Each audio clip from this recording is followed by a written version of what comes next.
for joining in. So, Asatoma Sadgamaya, Tamasoma Jyotirgamaya, Mrityurma Amritam Gamaya.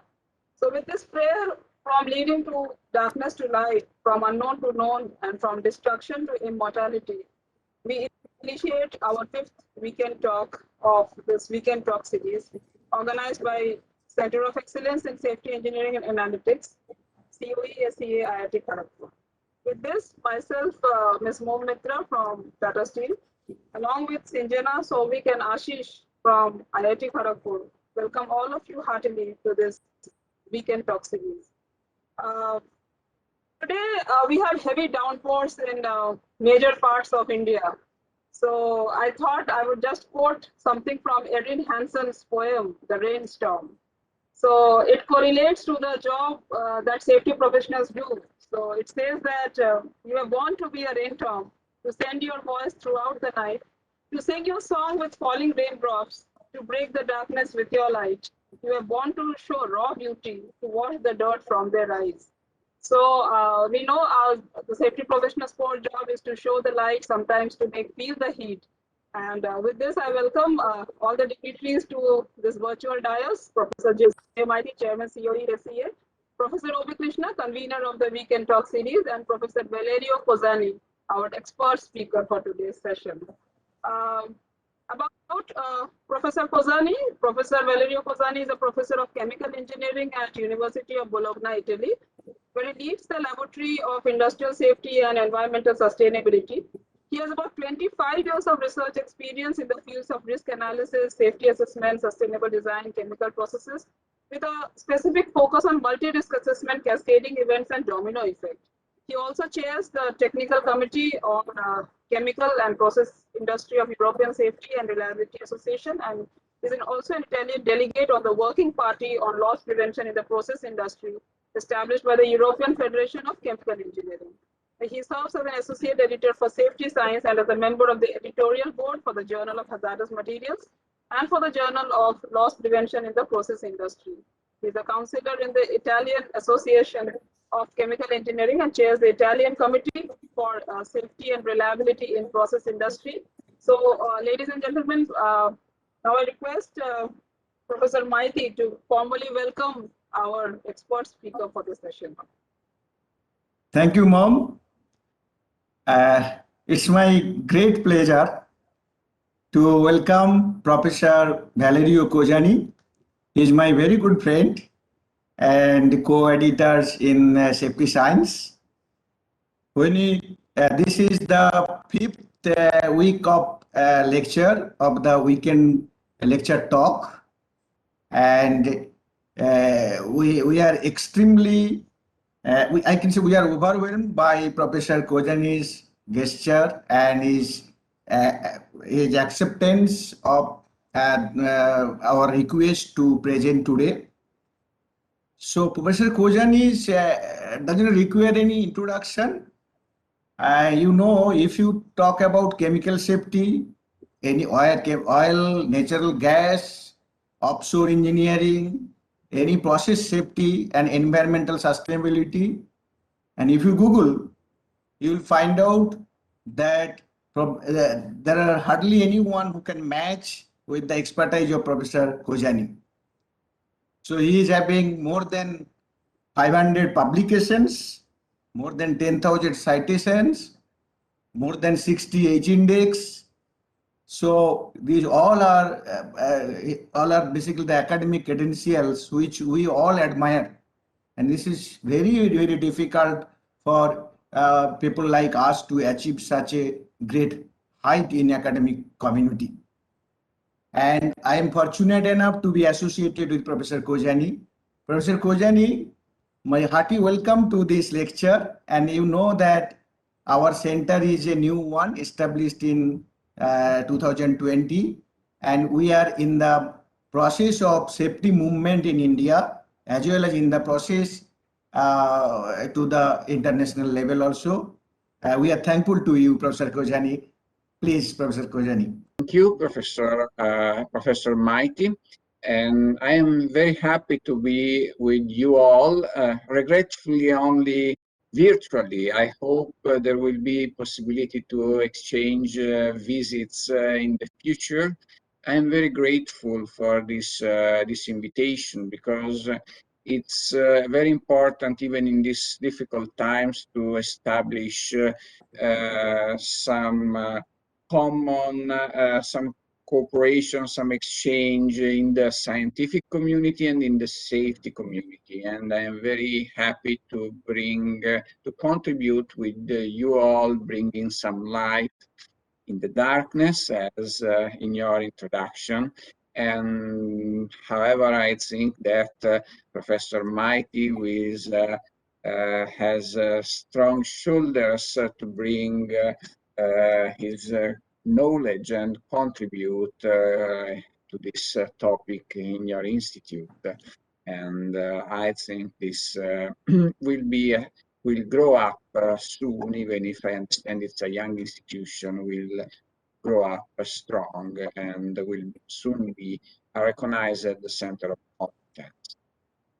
I have prepared a presentation to support my talk, which I hope you can see now. So the topic of my presentation will be the issue of cascading events in chemical and energy systems and their prevention. I will face, mostly after a very short introduction, almost all what had to be said about me was said by Professor Mighty and even previously. I will show you some features of the cascading events and cascading accidents that we experience in the chemical and energy industry, some specific issues that hinder the assessment and management of risk in these events, and some specific issues that affect these accidents and that may be used to understand and develop methods for the risk assessment and the risk management of these events. About me, I just want to show you where I am. This is Bologna, is an ancient Italian town. What is relevant is that the university to which I belong is the more ancient of the Western world, was founded about 1,000 years ago, and is more or less here in the center of Italy and not far from the center of Europe. The research group which I lead is aiming at exploring several aspects of process safety, industrial safety, and sustainability, including the safety of new technologies, of renewable energies, of energy vectors as hydrogen. And together with my staff, as was already mentioned, we have contributed to a number of publications, and here you find some recent books that we have published concerning cascading events and domino effects. In particular, these three, one dedicated to NATEC accidents, which I will talk about, and the other two concerning domino effects, in cooperation with Professor Faisal Khan and Professor Reiniers. Now, about cascading events. Why should we dedicate a specific talk to cascading events? Well, first, let's clarify the framework of this. We are in the framework of the chemical and energy industry. And here, when we mention accidents, the key critical feature of major accidents is the involvement of hazardous substances. In India, you have witnessed one of the worst tragedies of the chemical industry, which I mentioned here as a legacy and a memory, the Bhopal disaster, which I think is very clear to you was caused by the loss of containment of a toxic substance that spread out on a suburb densely populated. This is the type of accidents we are looking at, major accidents involving the release of hazardous substances. But in the talk of this afternoon, for me, this evening for you, we will address cascading events, so accidents in which this type of release is exacerbated by a chain of events taking place.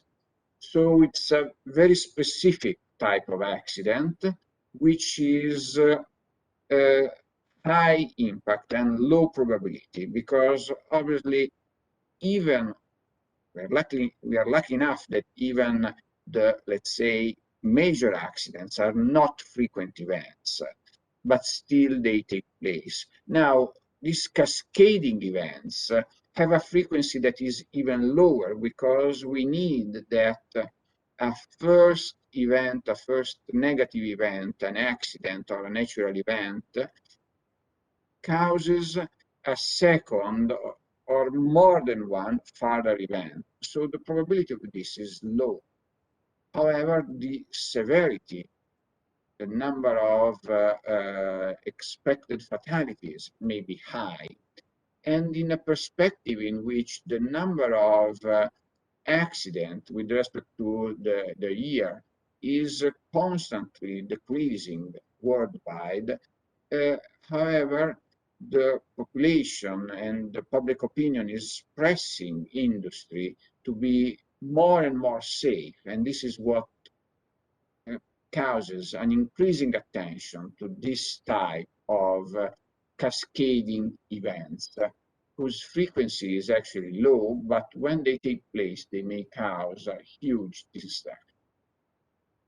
It is also important to remark that current risk management techniques have a limited effectiveness and are not suitable in affording the prevention, the mitigation, the assessment, and the management of the risk caused by cascading events due to the specific features of this type. Now, let's try to understand what we intend by cascading events. By cascading events, we intend events, mainly events in which a so-called domino effect takes place. What is a domino effect? It's an accident in which a primary event, which may be an accident itself, propagates to some nearby equipment due to a blast wave, heat radiation, or other causes, fragment projection, and triggers one or more than one secondary event. And the overall consequences are more severe of those of the primary event taken alone. So we have in this cascading event a propagation and an escalation. And these are two very important key features of cascading events. So the overall scenario has a severity that is higher than that of the primary event taken alone, and there is also a propagation of the event in time and space. We will come back to this. Here you can see a photo shot in 1984 in Mexico City refinery that is completely destroyed. Here you can see what is left above LPG tanks after a domino accident. This accident that took place in 1984 caused more than 500 fatalities and confirmed that these cascading events are, fortunately enough, low probability, but still have a huge severity. After this type of events took place, after several of these events took place, there has been a requirement posed by regulatory authorities in Europe and by technical standards worldwide to look at these accidents in order to understand how they can be, how the risk due to these accidents can be managed, how they can be prevented. Since you may understand that even if they have a rather low probability, however, the asset damage is huge and the number of fatalities may be extremely high. The Mexico City accident is what we may call a cornerstone accident, after which regulatory requirements came out for this type of cascading events. And nowadays, in several standards, it is required to assess the possibility of domino effect, which I recall is this propagation in time and space and escalation of the consequences caused by a primary event which generates negative effects as heat radiation, blast wave, fragment projections, able to damage other equipment, which in turn may propagate the event.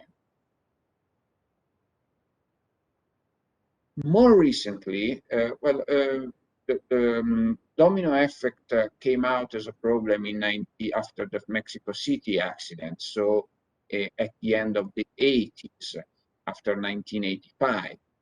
More recently, after year 2000, a further category of cascading events was recognized, the so-called NATEC events.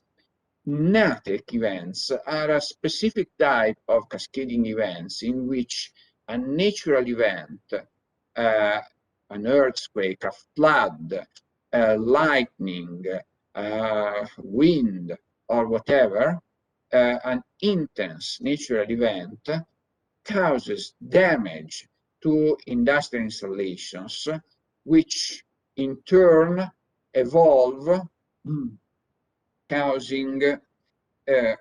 which in turn evolve releasing hazardous substances and generating technological scenarios. So NATEC is actually a specific type of cascading events in which you have a natural event as a flood that damages storage tanks that may release hydrocarbons or other types of hazardous substances causing toxic releases in water or in the atmosphere, or flammable releases as well.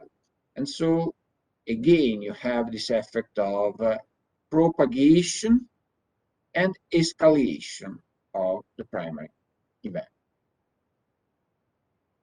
And here you can have a couple of examples, all taken from the 2011 great earthquake that affected Japan. The more famous event related to this earthquake was the damage of the Fukushima nuclear power plant, in which the tsunami wave generated by the earthquake affected the cooling system, which led to explosions and to radioactive releases.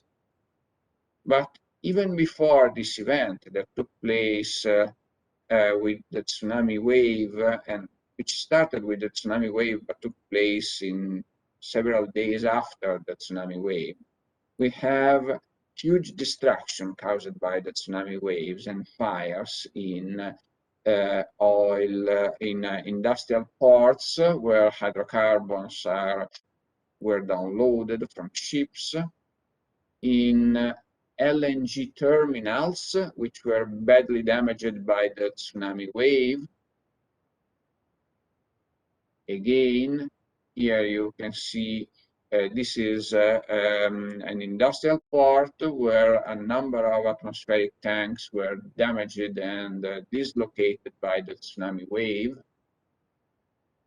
And here, an intense fire and explosions affecting an oil refinery, an LPG storage, due to the effect of the earthquake. So here you had quite a huge, I mean, a very intense earthquake followed by a tsunami wave, but the consequences of these events that were already severe per se were exacerbated by a number of industrial accidents, intense fires, toxic releases of substances taking place due to the damage of the industrial structures affected by the earthquake or by the tsunami wave. After the 9/11 attack in New York, increasing concerns also were also involved the possibility of cascading events caused by intentional firing or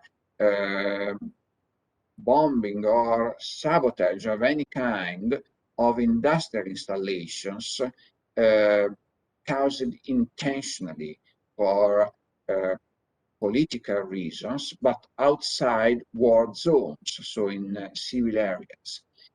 Some recent investigations carried out from other groups found that there is an increasing number of events, of security-related events, in which attacks or sabotages to industrial installations were aimed at the release of hazardous substances, resulting in major accidents. And what is even more important to recognize is that this specific type of cascading events, so an intentional attack affecting elements of the plant and causing the release of hazardous substances, may be caused not only by a physical intrusion on the site, but also remotely by exploiting the vulnerabilities of the IT system and including the OT system of plant, leading to outage or even to the release of hazardous substances. There is an increasing number of such events in the years, and also affecting not only North America but also Asia and Europe. So this is a further concern about cascading events. So to summarize, domino effect is a first accident causing secondary events. But you can also have that that cascading events are not initiated by a first accident, but by a natural event, so an intense rain or an earthquake or whatever, or also intentional, both by a physical intrusion on the site or by a remote intrusion in the IT system of a production site. Now, having clarified what the cascading events that we are facing are, let's try to understand why we are not able, with conventional risk management systems, to face this specific type of in this specific type of accidents. So why conventional risk management systems, which proved to be effective in reducing the risk of conventional accidents, are not really the best system to cope with cascading events.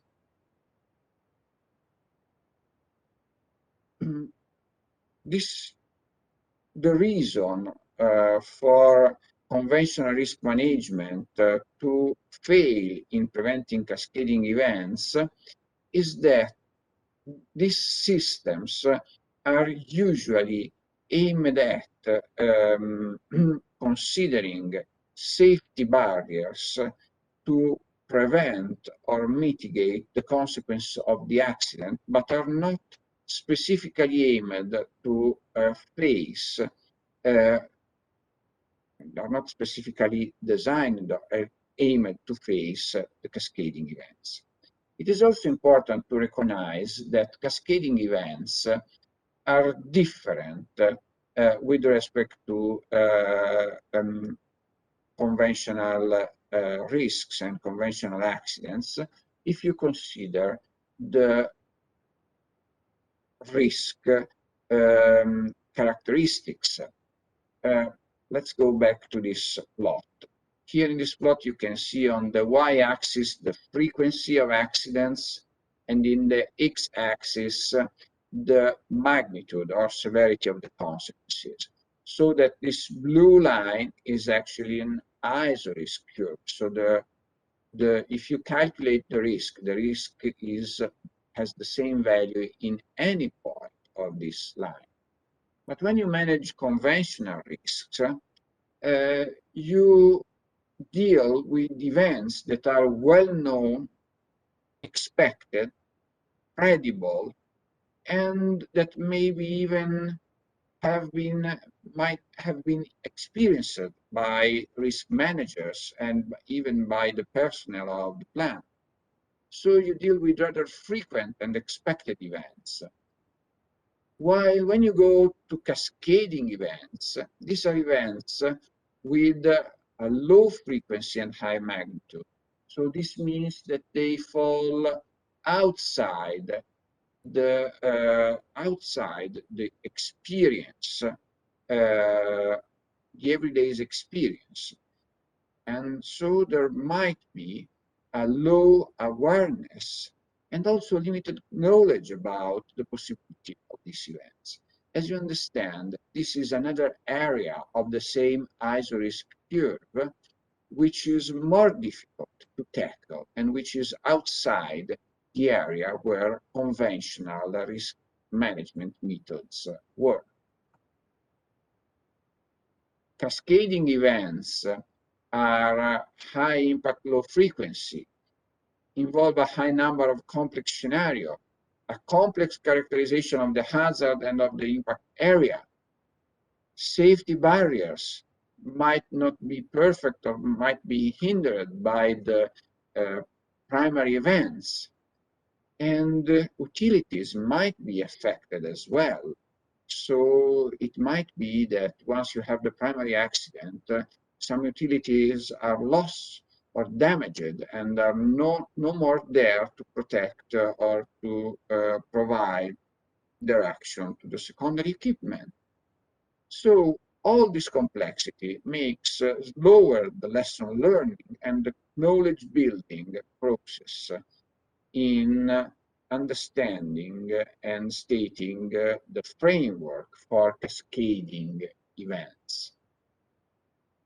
It is good to mention also this type of categorization that is the awareness knowledge plot.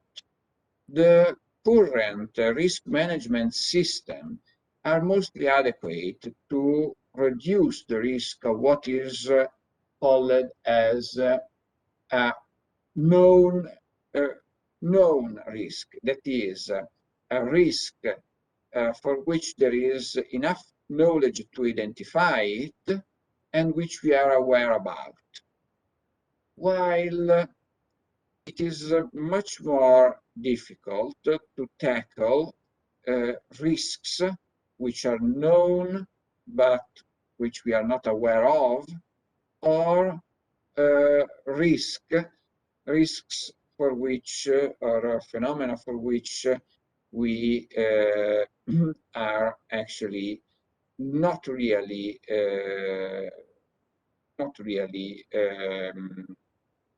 aware, and for which we don't have enough knowledge. It is also important to mention that organizations tend to have limited memory. That means that awareness in particular may lack due to the fact that even if some accident took place in a company, in a system, in a plant, it might well be that it took place so many years ago that nobody is anymore aware of this problem. This easily happens, for example, with the floods, which may affect once every 20 or 30 year given site, especially if it's an industrial site. After 30 years, there will not be any more any memory of the previous event that affected the site. So when dealing with knowledge and awareness, it is not only it's a general problem to have enough knowledge and enough awareness about the risk, but you need to have it also on the specific site and with the specific personnel involved. So there might be limits when you apply risk management systems to events which fall out the knowledge of the company experts, and also which fall outside the awareness of the personnel involved. And this is frequent to happen with cascading events because they are not at all frequent and fall outside usually the experience of ordinary safety managers in charge of systems. Concerning knowledge, obviously, the point is that knowledge is not statical. It should continuously increase. You all should know the paradigm of the black swan. It was believed that black swans were a type of bird that did not exist. This was the belief in the Western world since 2000, for about 2,000 years. Black swans were considered a fantastic animal. But then in the 17th century, it was found that in Australia, there are actually some specimens of black swans. So this means that knowledge might help us to become aware of new risks, of new possibilities, and this means that we need to progress in our research to build more knowledge, and awareness will come together with knowledge, with education and dissemination of results in research. So it is very important, coming back to the paradigm of having some light in the night, it is very important to have this type of talks because the results of research may help also those not involved in research to become aware of problems and of risks that might not be identified because they are outside the everyday's practice. Now, let's move to part 4. After stating the problem, so we have said what are the cascading events, and what are the problems in the current risk management systems to tackle these events. Let's see how we can face the problem of the risk assessment. So how can we improve our risk management systems to include cascading events? I have identified 4 main areas to progress in order to improve the risk assessment and management of cascading events. Identification, specific tools for risk assessment and risk management, protection and prevention by change of design concepts and management of exceeding risk, and finally the issue of awareness, so trying to better communicate the risk we have identified. With respect to the first point, it is very important to address the risk identification, especially when dealing with cascading events. There might be specific tools dedicated to horizon screening or dedicated to hazard identification for emerging risk or rare or infrequent events that may help us to use risk notions and early warnings to build up to identify specific types of risks. I would just show you how important this is going back to the issue of NATEC. NATEC events are natural disasters which trigger technological accidents. So earthquakes causing the release of hazardous substance or whatever. Well, in the literature, up to now, all the methods for risk assessment and risk management of NATEC are based on this direct pathway. Natural hazard causes structural damage, causes the loss of containment of a hazardous substance from an equipment, and this is the NATEC event, and then you can have domino effect and escalation. But when looking more in detail of the Fukushima event, which I mentioned before, the Fukushima event took place after the 2011 Japan earthquake and tsunami, the power plant was not affected by the natural event. This hydrogen explosion, which took place a few days after the tsunami, was not caused directly by the impact of the tsunami. Actually, what happened is that the loss of cooling water was caused by the tsunami. So the tsunami impacted on a utility far away from the plant that was the pumping station of cooling water supply. This was completely flooded and it was impossible to restore. And this was what led to the accident.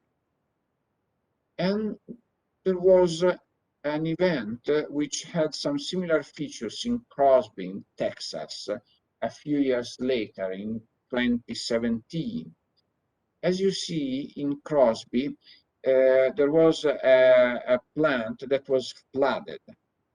The flood water caused the loss of electric power, and this in turn resulted on the one hand on the loss of cooling system of some specific type of chemicals, and at the same time the lack of electric power and the flood water caused the failure of all the other emergency cooling systems. So all the safety barriers that were in place were affected by flood water, and an explosion resulted with the dispersion of toxic fumes in a wide area around about 1.5 miles around plant. So here, the analysis of these events leads us to recognize that it is important to consider not only the possibility of direct structural damage, but also the damage or impairment of utilities, which may cause loss of containment. And both these routes can cause accidents. And this second route was unidentified before our work. A further point concerns safety barrier failure. Safety barriers are not designed to work in the presence of flood water, at least not usually. And so this again can make more easy an escalation due to the absence of mitigation of primary scenarios or to domino effect that may cause loss of containment. So you see how important it is to work on identification with learning from accidents and trying to improve our knowledge about what may happen. But obviously, we may also try to quantify the risk. And in order to include cascading events in the quantitative assessment of risk, we may still have as a reference the conventional risk management process, which is represented in this slide. But we need to introduce some specific method.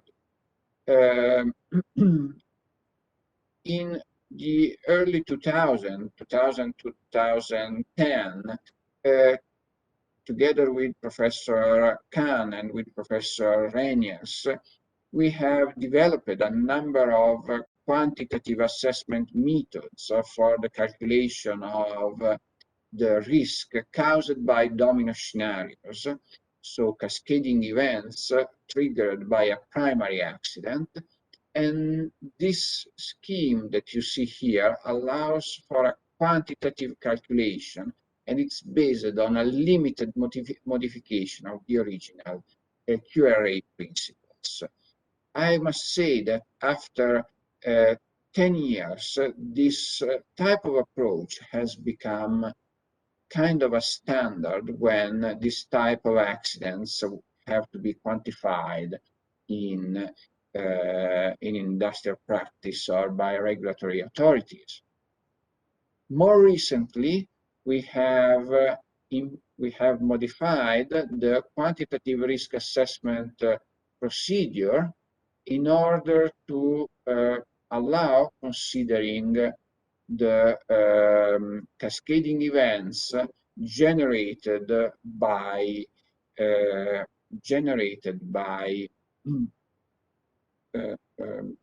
natural events, by some simplified, let's say, again, we adapted the conventional quantitative risk assessment methodologies and we modified it so to have this, to allow this type of calculation. We were able by this procedure to obtain risk maps and risk indexes as the FN or the potential life loss indexes by this procedure, evidencing that NATEC shows not only increased severity, but also some NATEC events may have a rather high frequency compared to conventional industrial accidents.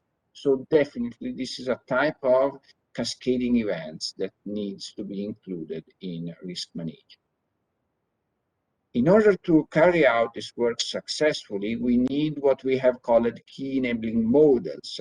So models for the structural vulnerability of equipment able to take into account the possibility or probability of failure caused by the primary event. This should be simplified models suitable for applications, for application to a huge number of equipment, And that's why we have worked on surrogate models based on finite element simulation. This is an example of what we have done to consider the possibility of failure of caused by radiation, so by external fires, of different types of tanks, and in order to obtain some correlations, simplified correlation or surrogate models for the time to failure of equipment undergoing heat radiation. Simplified approaches were also developed in the case of floods and of earthquakes in order to provide quick answers about the criticality of a possible failure of equipment following a flood or an earthquake. We also developed some specific work in order to include the role of safety barriers in preventing domino accidents and preventing NATEC events.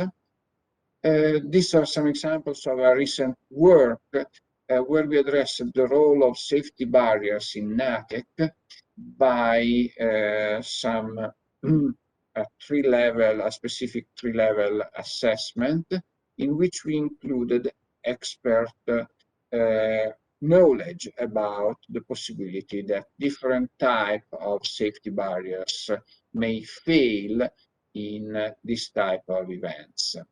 And we were able to identify performance modification factors for the safety barriers and to include this in risk assessment. And you can see here you have a risk plot. Even if you might not be familiar with this type of representation of risk, this is the risk of a NATEC event arising from the damage of this tank. You can see that this risk grows a lot when considering the possibility of domino effect, so expansion to nearby tanks. If you don't consider safety barriers, you will obtain over-conservative results. But what is more interesting is that you see this is the risk map considering safety barriers, normal safety barriers, not affected by floods or earthquakes. And this is what happens if you consider that safety barriers may be hindered by a flood. You can see that this is much damaged, and that the area where the risk is high is much wider due to the lower efficiency, lower performance of safety barriers. Now, a few more words about awareness.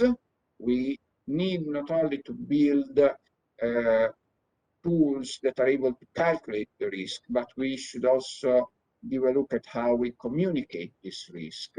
And it is very important to link tools for assessment to tools that are able to communicate to operators and authorities the level of risk and to monitor it also in real time if possible. And finally, a few words about protection and prevention in design and emergency management. It is very important to understand that standard design should, for when dealing with cascading events, should be integrated in order to assess the possibility that you have an exceeding risk. For example, when you consider the seismic design of the performance of an equipment when related to an earthquake, you usually have a reference intensity of the earthquake, and you will design the equipment to resist to this reference intensity of the earthquake. But you must understand that there is a lower probability of earthquakes that are more intense, and you need to manage this exceedance risk, which is usually unmanaged in standard design and safety approaches. A further point, further area of progress and of improvement is to understand the difference in emergency management when you consider a single accident, a normal conventional technical accident, and a cascading event. In a technological event, you will have internal emergency teams and external emergency responders that will all contribute to mitigate the accident and to respond to the emergency.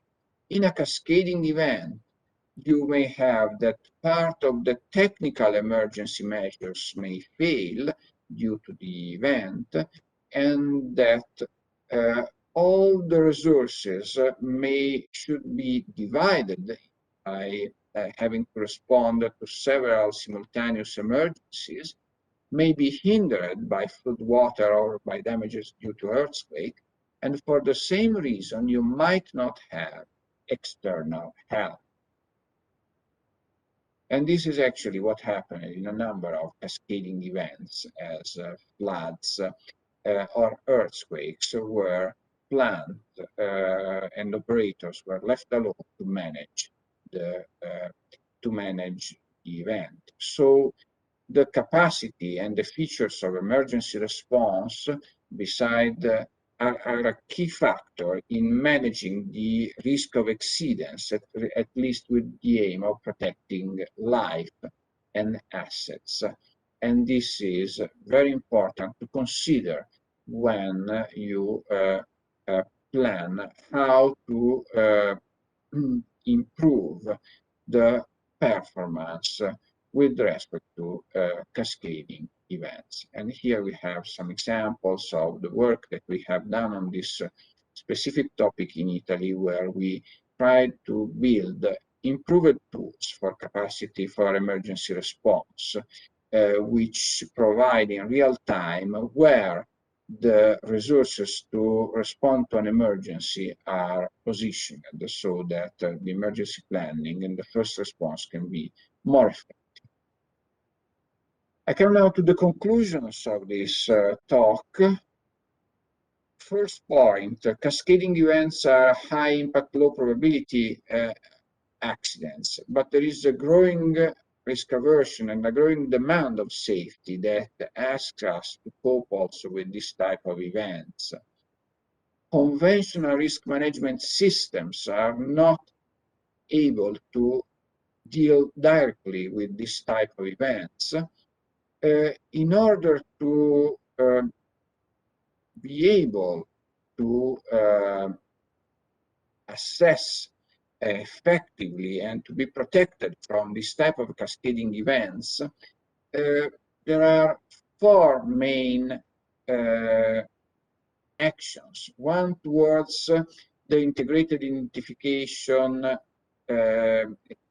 improved identification of accidents, improving knowledge, improving lessons learned, key enabling models to support risk assessment and risk management tools, new approaches to design in order to manage the exceedance risk, and to emergency management. And mostly, what is more important than any other is that when you come to cascading events, there are a lot of interdisciplinary issues, much more than in ordinary safety and risk assessment. And so a final recommendation is to promote the interdisciplinary knowledge that is needed to respond to this type of accidents and to this type of events, which propagate in time and space with a complex pattern that is difficult to identify and to prevent. Okay, this is the end of my talk, and I thank you for your attention. Thank you. Yes, thank you. Thank you, Professor Kojani. Mom? Yes, sir. So, sir, it was quite engaging session. So we'll move forward to the Q&A session, sir. So before handing over the session to Sinjana, Souvik and Ashish, sir, I have a question. The question is that, sir, is there any established process to audit the safeguards, I mean the barriers? Like, sir, in Tata Steel, we do barrier audit for the PSM related risks. Now, there are several standards addressing the performance of safety barriers that can be used to prevent ordinary accidents. But as far as I know, there is no specific standard or requirement addressing the performance of safety barriers with respect to NATEC, so the action of safety barriers under or during or after natural events, and there is no specific mention of barriers for cascading events. So this is for sure an area where knowledge needs to be improved and more systematic procedures need to be implemented. Okay, sir. Okay, sir. Thank you. I would like to hand over the session to Souvik Sinjana. Please take over for Q&A. Thank you, ma'am. So, thank you, sir, for your nice lecture. So, it is a very highly informative lecture, and I can say today we have come across several new concepts like NATEC, cascading event. Those things are very new to us, and we have really enjoyed, sir. And the same can be also seen from the chat box. The people are saying that it is very excellent talk, and they have given some questions. So we have some questions for you, sir. So I am taking some of the important questions, sir, like how do we implement risk management framework for cascading events? Now, there are several approaches which are proposed. It can be based on quantitative risk assessment or Bayesian networks or other advanced risk assessment techniques. For sure, you need some software tool to help in the calculations. There are some commercial tools that may be of help, but obviously there is currently there is not yet a commercial tool that calculates the risk of domino effect. So this is something that you need to do as a kind of add-on after the calculation of, let's say, conventional risk. Suggestion is to develop, well, you can do it with Excel spreadsheets, or there can be small software, I mean homemade software codes that allow this. Unfortunately, there is not yet available a commercial or standard tool that allows you to carry out these calculations. If you are interested specifically, I can introduce you to some support tools. There is one that is freely downloadable by the European Union Joint Research Center that doesn't carry out complete risk calculations, but that helps you to support all the information and that allows you to insert in a geographical information system, so in a geographical representation, the risk figures that you have calculated. So there are tools that may help you.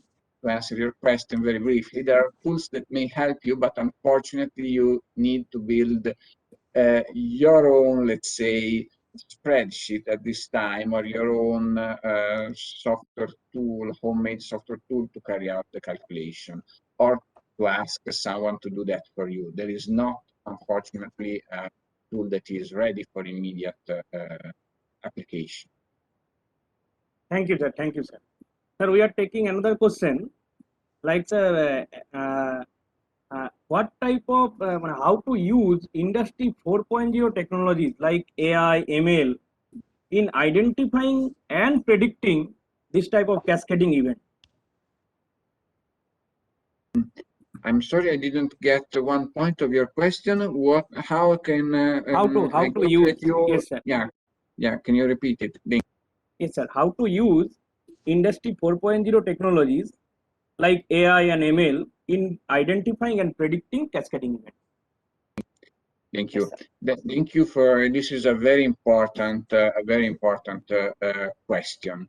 It is Industry 4.0 technologies may help us a lot in giving us a clear representation of the system, a clear representation of the possible interactions between system components. So 3D plot, smart sensors providing us local data and so on, all this may help us to support the assessment of cascading events. But as you may know, all the basic techniques of Industry 4.0 are kind of empty box, a very nice empty box, but you must decide what you put inside this empty box. So these empty boxes. So for sure, you can, these technologies can help us to provide us a more correct representation of safety barriers, including the possibility to foresee, to monitor their status, the aging, to provide us with signals with early warnings about the possibility that that some barriers are degraded and so on. So they may provide us a help in having available a number of information that without these techniques we don't have, in particular about the status of barriers, about the environmental conditions, wind, temperature, and so on, and all this may help us in responding to the accident and in trying to stop the propagation, especially propagation in time, the accident, and this is a key feature. Also, the possibility to use drones and real-time monitoring of the accident, and there are also techniques that may provide us data about toxic concentrations and temperatures and so on. All this may be very important to understand which is the impact area of a primary accident, which are the equipment that we need to protect, and also to carry out some simplified calculations about the expected time to failure of secondary equipment and so on. So mostly the importance can be in the first response to the primary event and in trying to limit the escalation and propagation of the primary event. Yes, sir. Thank you, sir. Thank you, sir. Sir, with your permission, can I take another very interesting question? Yes, sir. So another interesting question is, as sir, cascading events are very rare events.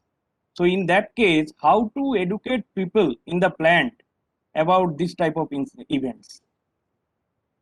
This is also a very good point, and this is really difficult to manage. What I suggest is that there is a lot of specific material that is produced for education, also about cascading events, by some international institutions, in particular the ICME Safety Center has produced some training material about cascading events that I think should be freely available. So this for sure is one point. I mean, having a video or trying an interactive tool. This training material is quite interesting because it's a kind of interactive demonstration of what may happen. So it asks to team to respond to an emergency. So all this can be something that we can try. And obviously there are a number of videos which can be downloaded by the net, by the web, about some of these cascading events. And you know, when you watch the video, usually you get more impressed about what may happen. It becomes more credible if you see some image rather than if you just listen about some lessons. So suggestion is interactive tools for teaching so that you challenge a team, and videos which you may find on the web. Thank you, sir. Thank you, sir. Now I would like to hand over this Mom Mitra. Just 1 minute, Shobik. Yes, sir. At the end, I think unmute all the participants so that Yes, if sir. Yes, any sir. Yes, specific other questions. Yes, sir. So whenever the lecture is over. Yes, sir. I have unmuted all. So I request any question from because you have put on the chat box, but if anybody want to ask any question verbally, please ask one question.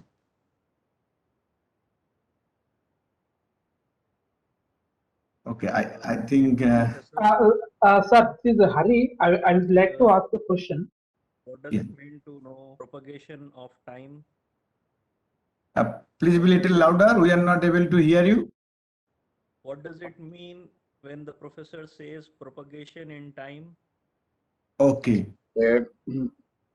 I mean that you can have that the second accident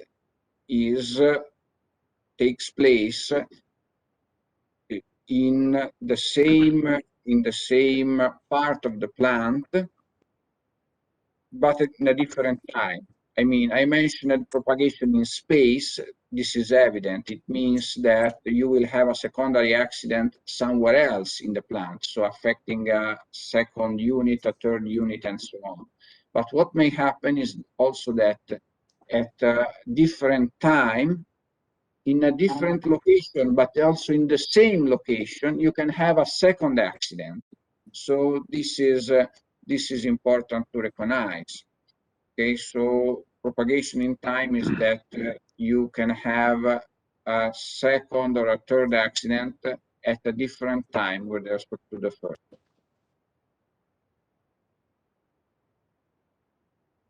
Yes. Okay, thank you, Professor Kojani. Thank you. I think now Professor Obi Krishna will offer the vote of thanks. Before that, I want to tell you, Professor Kojani, we in IIT Kharagpur, we have more than 50,000, 50 number of department centers, schools, and we have very good chemical engineering department with more than 40 faculty members. So it's a huge campus. So we look forward for your visit someday. Thank you so much. And I look forward really to when we will be again free to travel around, and it will be a privilege for me to visit your institution, and obviously to also to invite a delegation from you to visit our university. Thank you. Thank you. Okay. Professor Valerio Kojani, this is Obi Krishna from Center of Excellence, IIT Kharagpur. How do I venture to thank a scientist like you who has got huge academic excellence on your back? 60 H index, 500 publications. And I'm very happy. I'm seeing a professor of the university which is more than 1,000 years old. It's great. Whereas the IIT Kharagpur is not, it's only 65 years old. 70 years, 70 years. 70 years old. Yeah. I remember when I was in Tata Steel, say during 2010, we were expanding the plant from 6 million ton to 10 million ton. The whole society and the government wanted assurance from Tata Steel. How do we protect the whole community from the cascading events? Then we did the QRA technique of DNVs fast, and we have made calculations. Then we have taken a lot of actions. We have put the peripheral gas monitoring systems, relocation of the schools, and all these things. And we thought we did a great job, and the society was also very happy. Now, when you told of black span and domino QRA, which is to be used, it has given food for thought to our COE to work in these areas and help the country along with our chemical engineering departments. But Professor, I'm sure these AI ML techniques, especially with this reinforcement ML techniques, will give some solutions definitely to address this cascading event to some extent. Very, very informative thought. And your language is so clear. We were not thinking that an Italian scientist is speaking. Yes. Normally the Italian scientist's language looks different. I used to have a neighbor here, an Italian in IIT campus. So very difficult to follow his language. No, you spoke so clearly. Whatever you wanted to speak, you communicated so clearly. So thank you very much, Professor Kojani, for your wonderful lecture. A complicated subject, you made it so simple so that all the 170 participants could appreciate it. Thank you very much. I also thank the moderators, Mom, Savik, Ashish, and Sinjana on the background for making all these presentations. And very, very critical participants. These participants are very, very interested in this topic. That's why nobody is leaving the session. So people are very, very, this is critical mass in your chemical engineering terminology. These are all critical equipments like that. Thank you very much.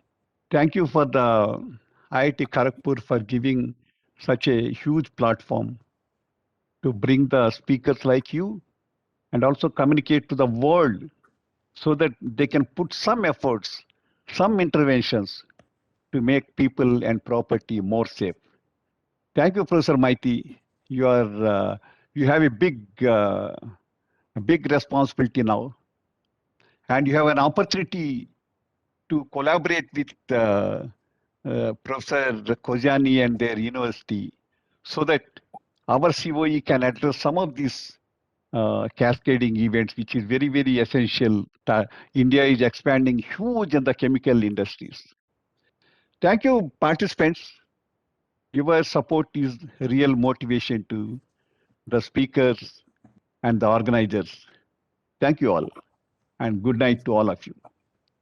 Thank you, Professor Kojani. Thank you, sir. Again for inviting me and being with me. Thank you. Thank you, sir. Thank you.